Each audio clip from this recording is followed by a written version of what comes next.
Bismillahirrahmanirrahim. Assalamualaikum warahmatullahi wabarakatuh. Di video kali ini, admin kembali berbagi informasi buat rekan-rekan semua terkait dengan pengangkatan tenaga non-ASN ya, pengangkatan tenaga non-ASN menjadi aparatur sipil negara.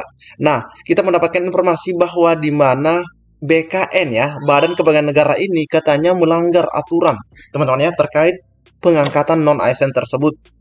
Oke, coba kita simak bersama-sama, teman-teman ya. Nah, kita sekarang sudah berada pada website resmi daripada Badan Kepegawaian Negara. Di bagian publikasi, teman-teman juga bisa langsung kok meluncur ke website ini. Nah, jelas sekali di sini teman-teman lihat bahwa ada 1.608.743 non-ASN yang berada dalam database BKN telah mendaftar seleksi P3K 2024. Artinya apa teman-teman ya? Dari 1.608.743 non-ASN yang sudah terdata ini, hanya ada dua kemungkinan yang muncul. Adalah mereka menjadi ASN P3K dan ASN P3K full time, dan yang kedua adalah part time atau paruh waktu. Intinya mereka adalah ASN. Meskipun ASN paruh waktu ini banyak yang tidak setuju. Banyak yang tidak setuju teman-teman ya. Karena mereka menganggap ini hanya ganti pakaian saja katanya. Oke, nah coba kita lanjut menyimak informasi ini teman-teman ya. Bahwa pendaftaran seleksi pegawai pemerintah dengan perjanjian kerja tahap 2 tahun anggaran 2024 sudah resmi ditutup. Sudah resmi ditutup, teman-teman ya. Telah dilakukan perpanjangan itu sampai 20 Januari untuk memberikan kesempatan sebesar-besarnya kepada para non-ASN atau honorer, khususnya non-ASN yang terdata dalam pangkalan database Badan Kepegawaian Negara.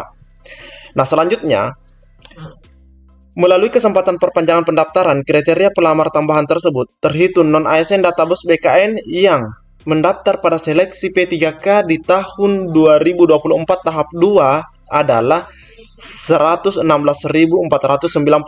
yang ikut di tahap 2. Nah, sementara non-ASN database BKN yang sudah mendaftar pada seleksi P3K di tahap satunya ada 1,5 juta atau 1.568.614. Nah, totalnya teman-teman ya.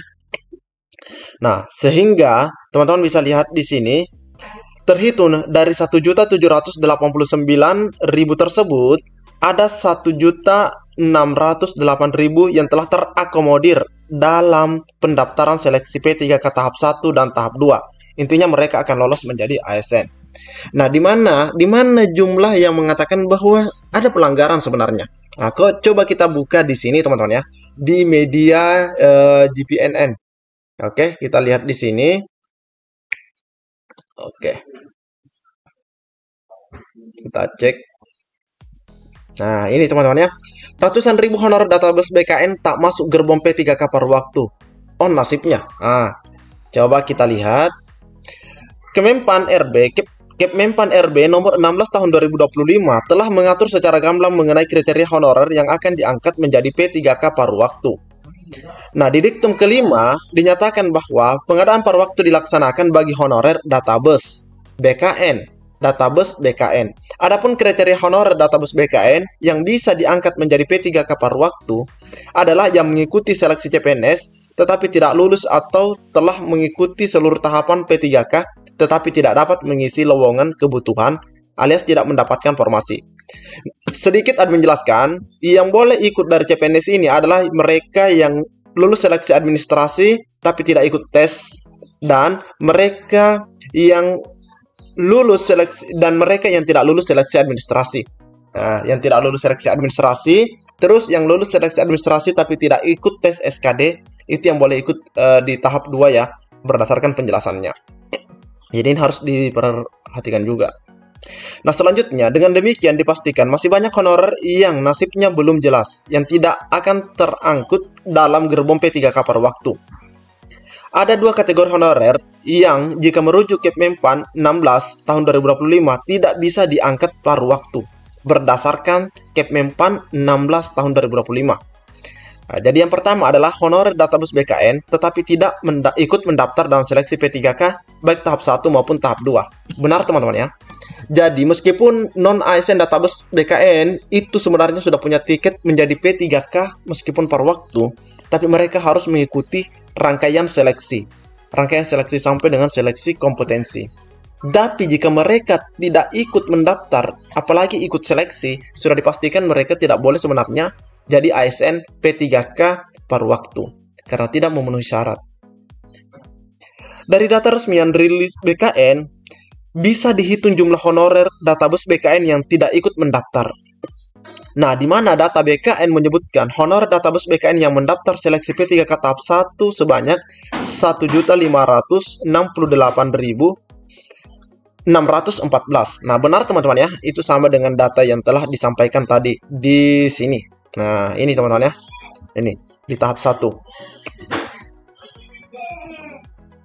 Nah, selanjutnya, adapun jumlah honorer database BKN yang ikut melamar lowongan P3K 2024 tahap 2 ada 116.498. Nah, ini benar juga teman-teman ya. Ini sesuai juga data yang telah disampaikan di sini. Nah, teman-teman bisa lihat di sini. Ini ya.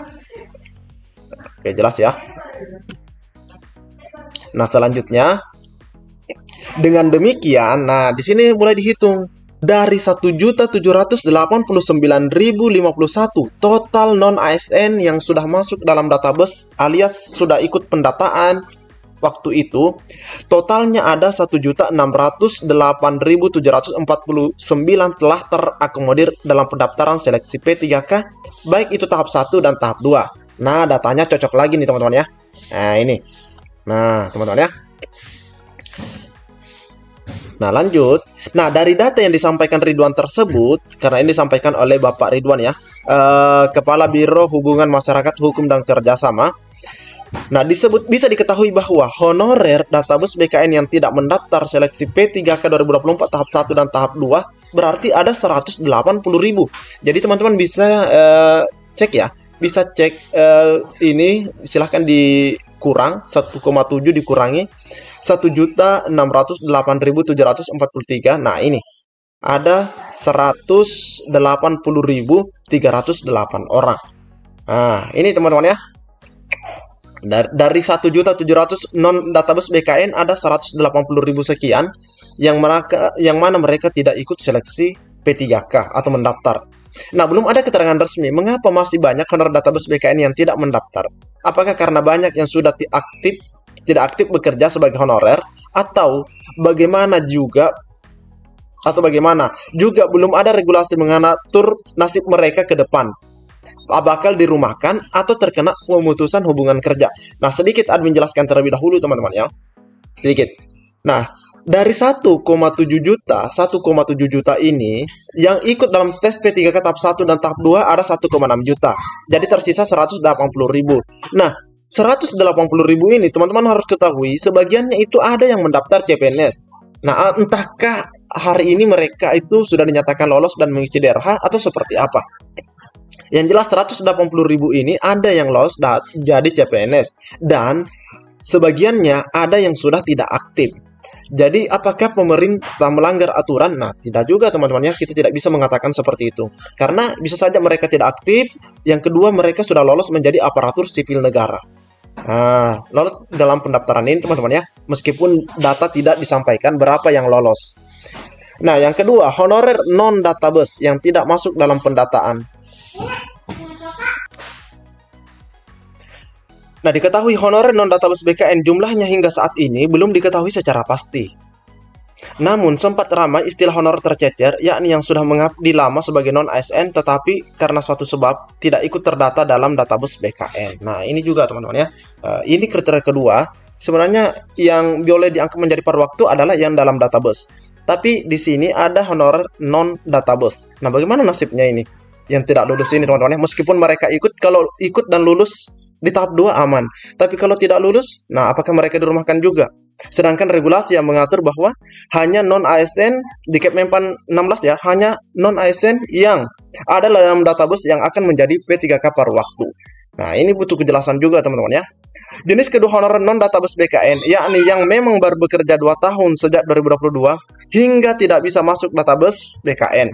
Nah, para honorer non-database BKN dan yang sudah bekerja minimal 2 tahun diberi kesempatan mendaftar pada tahap 2, betul. Nah, bagaimana nasib mereka yang tidak lulus itu? Nah, ini yang jadi tanda tanya teman-teman ya. Bagaimana nasibnya? Apakah